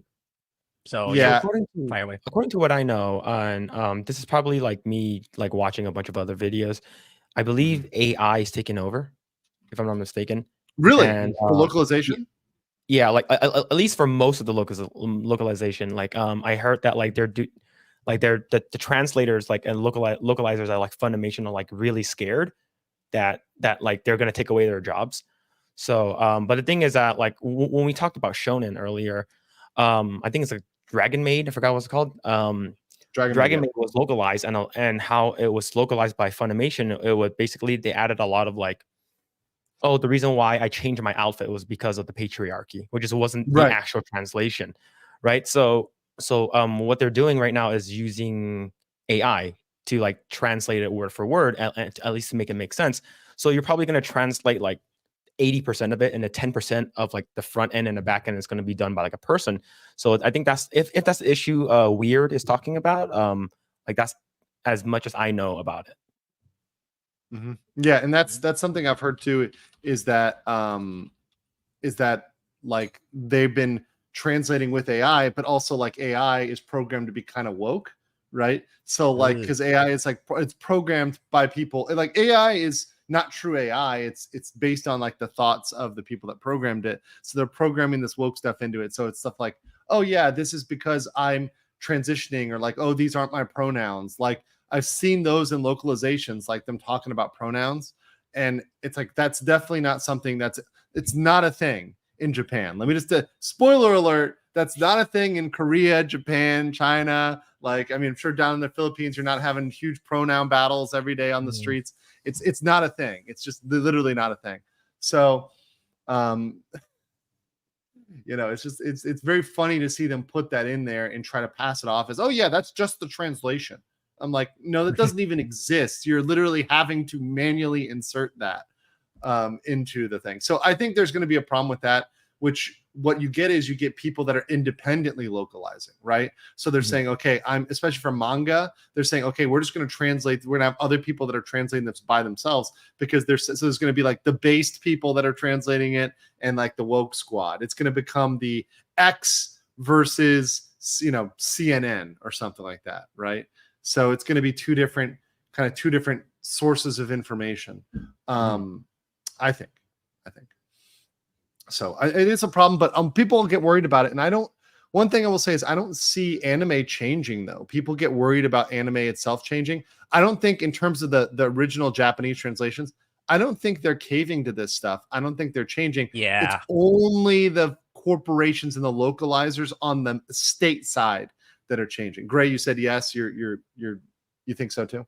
Yeah, because that's why I say a lot in Project Eggroll that my main, that's why I cover JRPGs. That's why I like anime, because I know they're pretty resilient from those kinds of things. It's like I keep saying it's getting harder and harder to transition. Oh, I'm in anime world. Everything is so good. Then I go back to woke Disney. It's getting harder to make that transition back, just so we can talk about it in Project Eggroll. It's getting so frustrating and annoying. That's what I was just trying to say. Yeah, it is pretty frustrating. And like, it's very frustrating to see when people will tell me how things are, when they'll be like, oh man, it's getting so woke over there in Japan. I'm like, when's your last trip to Japan? Because, you know, I was just there for like a month, like 2 months almost, you know, like, oh, I've never been, but I see it online, but I read it online. I'm like, yeah, cool news, bro. Yeah. It's like, okay, buddy. Like, okay. All right. Yeah, it's absolutely great. But okay, other games you guys would recommend. Games you have played, you do like. Let's start with Gray, and then we'll go to Philip. Gray's the game master. So games that you really liked 2024. 2024. Newer games. It could be newer. Maybe if it's 2023 and it got released. So I'm really, really excited for the Persona 3 remake, because I really love the original. It's like it's number 3 in my best game of all time, Persona 3. So is that Persona 3 Reload? Yes, Persona 3 Reload. Okay. It's a group of high school students, but the theme is better than the other Persona games. Well, at least better than 4 and 5, because it centers around the meaning of life. And it's like it tackles it in such a way that it's something people need to hear, especially in their quarter, for me anyway, for quarter to midlife crisis. It's like the meaning of life, it really depends on you, which is advice you don't really hear, because Mhm. it's like if it's like you ask that. The graphics upgrade, by the way, I think this is like Yeah, I think yeah, the graphics upgrade, yeah. which it's noticeable. It's pretty noticeable. Yeah, because like the last one was made on the PS2, so yeah, it's gonna be a big upgrade for sure. So it's like whenever you ask people, maybe your friends or family, like what's the meaning of life? They're gonna impose on you. Oh, it's making a lot of money. Oh, it's doing this, doing that. But at the end of the day, it might not make you happy. Yeah, they mean well, but it's not necessarily what you want. It's what they perceive is the meaning of life. But at the end of the day, it's you figuring out what that is. It's not necessarily about making $1 trillion in your bank account, because yeah, especially in an Asian environment, that's probably what they would say. But Yeah. that's something that kind of for me kind of changed my perspective about how to live life, who to listen to and who not to, and what advice to take and what not to take. So Persona 3 is definitely top, on top. Then another one in 2024 is Grand Blue Fantasy, which is Grand also an Blue anime. Fantasy. Okay. Yes. Yeah. It is an anime. I have not seen that anime, I don't believe. Yeah, I watched it because I'm excited for the game, and I see in the Okay. comments T from Laos. Yeah, I made a video of Star Ocean 2 remake. I just covered that like last. Is that Yeah, out? I made it. It is out on November 15th. So Star Ocean 2. Oh, that's dangerous. I love Star Ocean. That is real dangerous. That is Yes, real yes. dangerous. But here's Grand Blue Yeah. Fantasy. Is this the one relink or is it Yeah, Relink is the one coming out in February. the art looks amazing. Like this art, like I love that Yeah. art style. Like this, once again, this is a type of art style Yeah. I like. Yeah, that's I keep saying to my chat, because Really looks good. this game and Persona 3 are coming out at the same time, man. That's So crazy. I'll be mega busy in February covering those two games. So yeah, Star Ocean 2, the remake, it's really good. I actually platinumed it. That's how much I platinumed it on my PlayStation. But yeah, I Nice. talked about it in my main channel. So Star Ocean's another one, because like it's a good mix of space and fantasy, and covers the consequences of what happens if an advanced civilization lands on a underdeveloped planet and Is it the introduces. second? Is it the second story R? Star Ocean, the second story R? Yes. Is that the Yes. okay? Yeah. Yep. Yeah. Yeah. Just make sure I put that one up. Yeah. Yeah, this one. That was a surprise, actually, because like that it's like it was only a couple of years ago when Square didn't really prioritize Star Ocean. It's like, especially the fifth game. The fifth game was trash. But I thought, like the if you look at like the art style here, like the transition of the art style, right? Like this one, not really doing it for me as much. Like this one, I like a lot, but like it's kind of an homage to the original style, right? Yeah. In a way, more like an homage to the original hand drawn style, which I really, really, really like. So yeah, that's okay. Yeah. Okay, I know. No, you're right. You're right, because I like sci-fi and I like fantasy. That's why Star Ocean is like such a good merger, because you get both. Yeah. And I did not know until this remake come out that Star Ocean 2 had 99 endings, which is wild. I didn't know it had that many endings. Oh, it had 99 endings? Yeah, because it's like Star Ocean has, I'm not sure if you're aware, but you can in Star Ocean 2, you get the ending depending on the party members' relationship level with one another. So if you get example, character A and character C gets a high relationship, you get their paired ending. So they computed all the possibilities. So you get 99 endings for all the probabilities. Because you have Which like is nuts, paired 'cause, endings and then like combination endings. Okay, Yeah. got it. In the original, it's impossible to lock down the ending you really want. But in this remake, you can consume items in such a way that you can manipulate their relationship level to get the ending you want, which is I nice. love that. Yeah, hey baby, take this potion. Our relationship level is gonna be yeah. real You can do that. Star Ocean's like, hey, it's just totally not like a JRPG roofie, but like take this thing here, you know, like don't worry, we'll be good. We'll be good. Yeah. Yeah. It's great. Cool. And my number one right now, I only found out this year because my my subscribers kept telling me you should play Nier. Play Nier. You will Nier. really like Nier. It's like, oh, okay, Is fine. that- I'll give it a shot. Which one is that? Near Replicant? Yeah, Replicant is the first game. Automata is the more popular one. It's the second one. But my hot take is I like the first one better because like Okay. the story and characters were much better. It's incredibly it's an incredibly sad story, but the world and the world building and the characters are really well put together, well written, and it also. Hold on. What do you think of this comment? More RPGs, even JRPGs, need dating sim content. What do you think about that? Adding dating sim content. I mean, I feel like a lot of JRPGs have it in there. Like Final Fantasy had the like, do you go on a date with Tifa, Aerith, or Barrett? Right? Which, by the way, the Barrett option was fucking hilarious.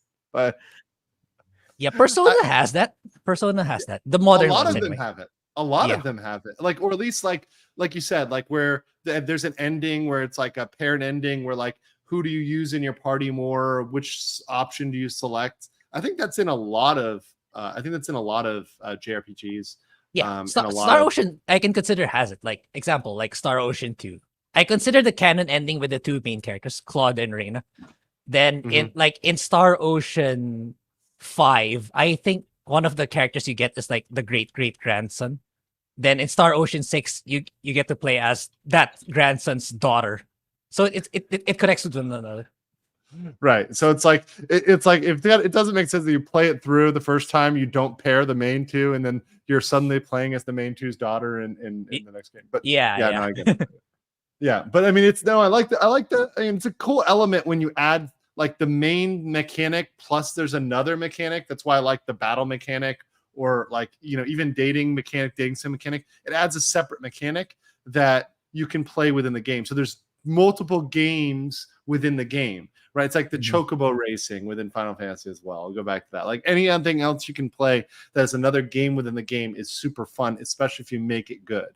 All right, let's see. Oh, and so Phil, your game of 2024 or 2023, sorry. Not 2023. It's gonna go to Baldur's Gate 3. Like Baldur's Gate 3. All right. So I've never played any tabletop D&D style type of game ever.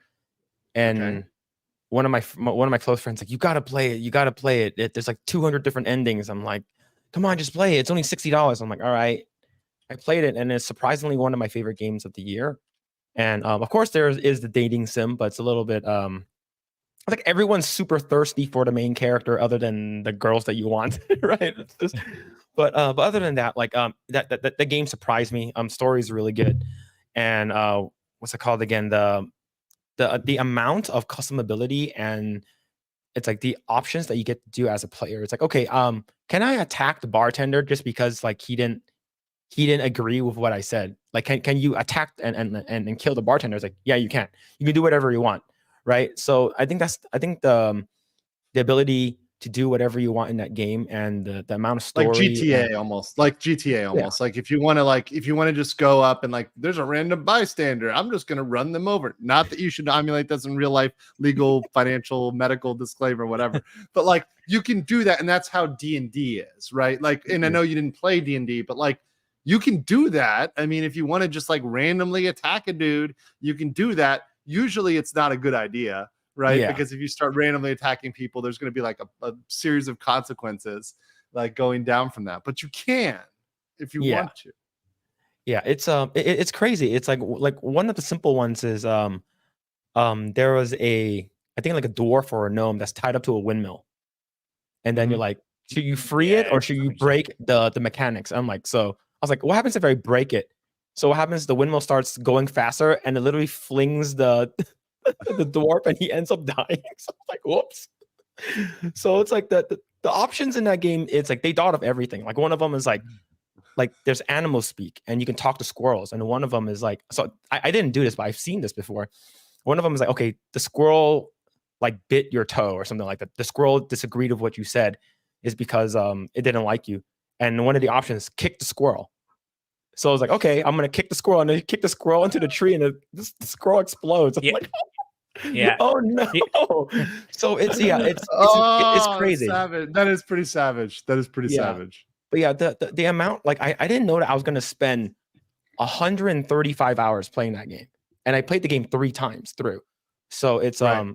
and yeah, it's super customizable. That is the one with the one with the bear sex, though, correct? Yes. Now the bear Yes. sex. Okay. So a lot of people was like, I was one of those people who was originally turned off about bear sex. No, Mhm. thank you. Right, the bear sex simulator.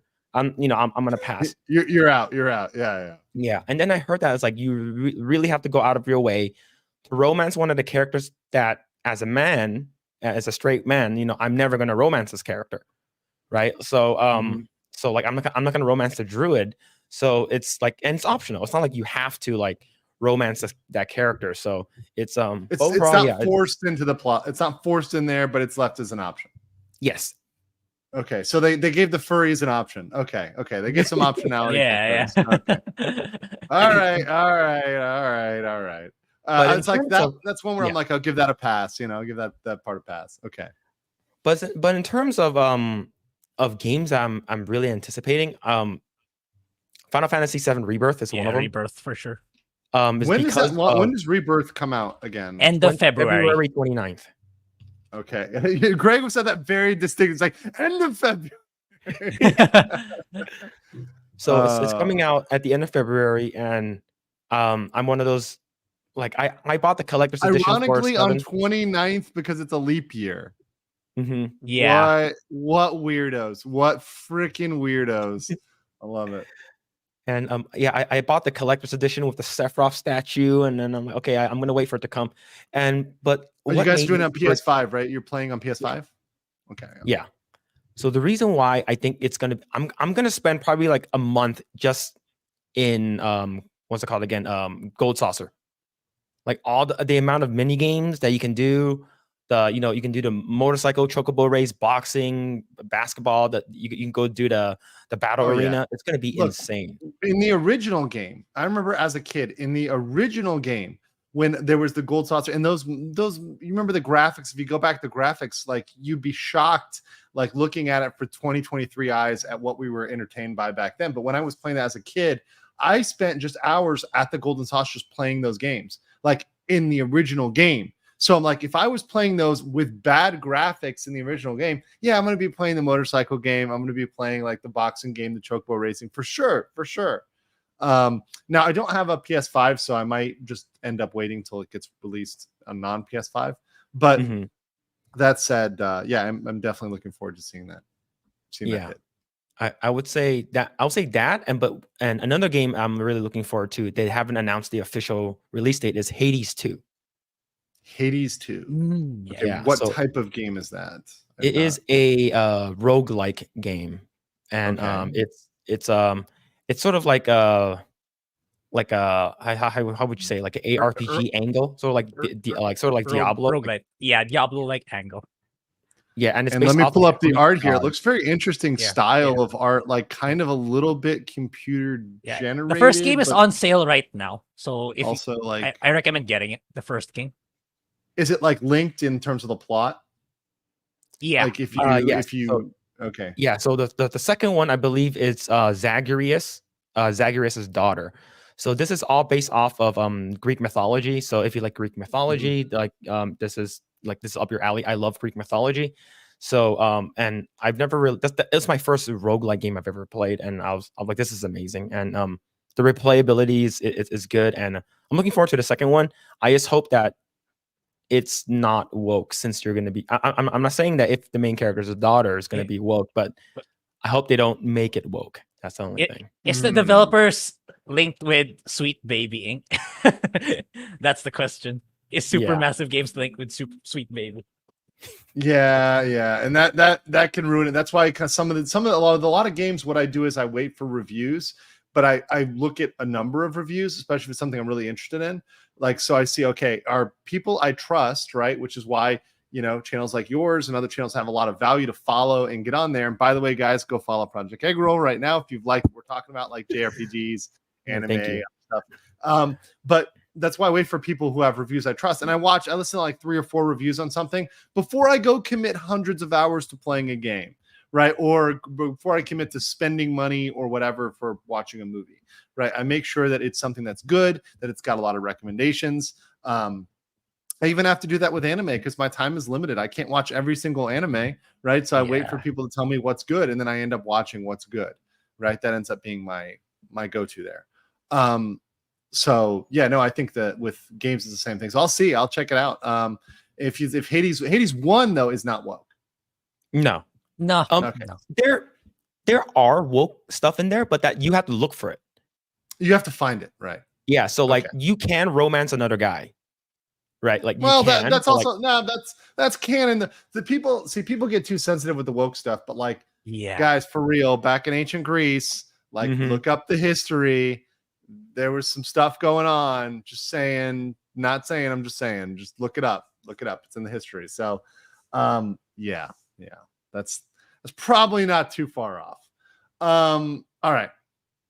Weird says, imagine every anime retranslated correctly with actual Jap actors speaking in every language. Anime will be pirated and done by people who want it. Yes, absolutely. I think that, look, if you had just like a authentic studio that was not with an agenda, that's just making this, that people will go to it, people will flock to it, and that's why people don't even care. They'll read it in Japanese. People are learning Japanese, right, just to be able to read these things and understand these things. I see folks over here in Thailand all the time that are Thai reading stuff in Japanese because they're like just wanting to get it as soon as it comes out, right? They're like really weaving out, so they want to be able to get the manga when it gets dropped, or they learn Korean because they want to read a manhwa or a webtoon, right? And like the webtoons drop in Korean and then they only get translated later. Now they get translated pretty fast, but if you're an addict, if you're a true otaku, right, you want to get it right away, you're going to need to do that. And there's people that are willing to do that. Now, there's going to be people that are going to be willing to do it in English pretty quick. And I think there's a market for that. There is a market for translating stuff and also for collating, right? For putting together the good stuff that is not political, that's just as good, right? That doesn't have all that crap in it. I think there's a space for that. And I think that's why a lot of people gravitate towards like YouTubers that are giving good opinions on what to watch, because we do have to filter through a lot of bullshit nowadays. Like there's a lot of trash that you have to go through to find the treasure, but it's out there. And what I like hearing from you guys is that there's still good things to look forward to. Yeah. Weird says for Australian $2, noobs go for bear, experts go for the mind flayer. Is that a thing? You're making a face, Phil. I don't know. I have not played this game. I don't know about the mind flayer. He went for mind flayer in one of his runs. I went for the mind flayer. So here's the thing. Okay, explain this to me. Are you going to play the game? No, just explain it to me now. I do not have time to play Baldur's Gate. Okay, so the game is pretty long. It's about 60-hour game if you do like most of it. So in the beginning you get given like a guardian, like a guardian to protect your mind from the mind flayers from attacking it, and you get to customize how your guardian looks like. So I'm like, okay, I'm going to make like this like tiefling, which is looks like a red devil character with white hair, like a very nice voice, nice horns and stuff like that. And then she sort of guides. She's your guidance, so sort of your guardian, your guidance throughout the entire game, like protecting you from like anything that's attacking your mind. And then you completely get catfished, and the guardian is actually a mind flayer. And then imagine mind flayer is like imagine a Baldur's Gate Squidward. Yeah, there you go. Yeah, there you go. Yeah, there you go. Yeah, so there's your saucy Cthulhu here. Yeah, you've got that to look forward to. Okay, so that's your romance option. Yeah, that's one of the romance options, and it was okay. So I was like, I already got catfish enough. We have a connection. So I was like, all right, I'm gonna do it for the chat. I'm just gonna go with it. I'm just gonna go with it now. Yeah. So like, it's like when you do it, like, it's very weird. Is because like they don't have any traditional sex organs. So like so what's the erogenous zones? It's the tentacles. No. So you stroke the tentacles, and the mind flayer goes. I'm like, what? No, don't do it. Don't stay away from the tentacles, children. Stay away from the tentacles, children. No. At the end of that that scene, Yeah. there's a I like portal that Marsupial opens Gamer up. calling you out. You did it for the chat, right? You did it for the chat, right? Yes, for the chat. So a portal opens up and all your allies are looking at you. And I'm like, no. And they're like, As you're ugh. And then groping it the tentacle closes. of the mind player. Oh no. No.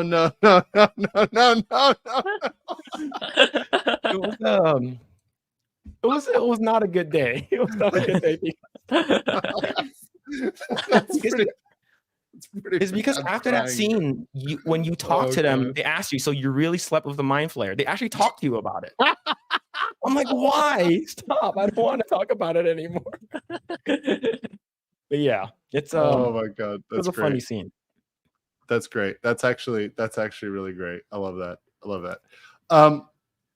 Popcorn Power says Greeks watch the lie told to us about our history. Okay, good recommendation there. That's actually hilarious. Just say no to tentacles. Yes, just say no to tentacles, guys. Well, guys, listen, it's been fantastic. Thank you guys so much for joining me today. It's been great. Guys, make sure to smash the like button on this channel. Make sure you are following over here, Project Eggroll. Let's get them to at least 3,000 subs, guys. I haven't actually refreshed this. So we'll get you guys 3,000 subs over here from 2.9K. They're so close. They're so close. Just literally couple of you guys heading over there can get these guys to 3K. So let's get them over to 3K. Appreciate you guys for stopping by. Anything you guys want to promote or anything coming up for you guys that you want to talk about before we sign off here? Great. You want to go first? Yeah, sure. Yeah, I'm on vacation right now, so I've been finishing a lot of games. So I've been posting a lot of links on my YouTube, on the Twitter. Yeah, so I'm more focused on my personal channels, which is the Greyblade channel and the Mighty Loot channel. But yeah, in terms of videos for Project Eggroll, yeah, I'll be making my top 5 worst and best movies of 2023. And I'm trying to complete all the Death Note films, and I'm gonna rank them, which Death Note film is better, which is the best, which is the bad one. And yeah, I'm excited for that too. So yeah, that sounds fun. Yeah, I'm very close. I'm very close. I just need to rewatch the Netflix one, and one more. Yeah, you got to do it. Suck it up. Suck it up and do it, Greg. It's really bad. It's so bad. Yeah, it is. The worst one. Yeah, probably gonna be the worst one. Yeah, but yeah, that's about it for me. Cool. Phil? And let's see. You can follow me everywhere at Mr. Philip Chan. I do have my own YouTube channel, and cool. I am on Kick and I'm on Twitch. Basically simulcasting, and I haven't been gaming recently. It's because of the whole holiday stuff. I will be starting, but for you can follow us on Project Eggroll. We do go live every Saturday, and we do turn them into segments. So if you guys don't have time to hang out on Saturdays, you can catch our segments. But I'm planning on making this dreaded video that I don't want to make. It's I'm a pretty big Dragon Ball fan, and I have never seen Dragon Ball Evolution, and people say that I should make a review about it. So that's something I might do in the new year. But I have not seen that one. Yeah, but that's about it for me. I like this comment. Drunk 3PO was right. They are Asian. Appreciate you guys, and happy to, if you ever want me to come on your channel sometime, hang out. Feel free to send over an invite from me. Thanks for hanging out today, guys, and everyone out there. Oh, absolutely, my pleasure. Definitely we'll have you back when I do a larger panel show. I have something cool to talk about with you guys. Specific, maybe we'll talk about games, or like when there's a game drop, like FF7 remake drops or something that's big, so you guys can kind of get out there and hype that if you got something you're really passionate about or want to talk about, or a movie, something else. But guys, I will catch you later. I may or may not do a PM stream my time, which will be AM on the main stuff, which going on with the Big T Dog. But we'll see what goes on there. Otherwise, I'll be back tomorrow morning at 9 or 10 a.m. My time, so 9 or 10 p.m. Eastern. Catch you guys later. Peace.